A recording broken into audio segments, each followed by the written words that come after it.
টুকাই একটা খুব স্মার্ট কুকুর। মালিকের একটা অভ্যাস তার মুখস্থ।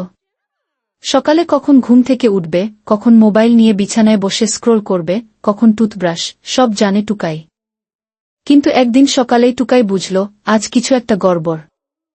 মালিক একদম সাইলেন্ট মোডে বেরিয়ে গেল। না আদর, না বাই, টুকাই, কিছুই না। টুকাই বসে বসে ভাবছে দিনভর কিছু খেল না, কারো ডাকে সাড়া দিল না। সোফার এক কোণে গম্ভীর হয়ে বসে রইল। চোখে সেই ক্লাসিক অভিমানী প্রেমিক খুলুক।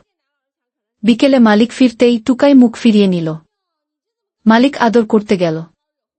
টুকাই বলল মনে মনে, না ভাই, আজকে তোকে সিনজ অন করে রাখব গো। শেষমেশ মালিক এসে বলল, টুকাই, আজ সকালে জরুরি মিটিং ছিল, তোকে আদর করে যেতে পারি নাই। আয়, এটা তোর প্রিয় চিকেন বিস্কুট।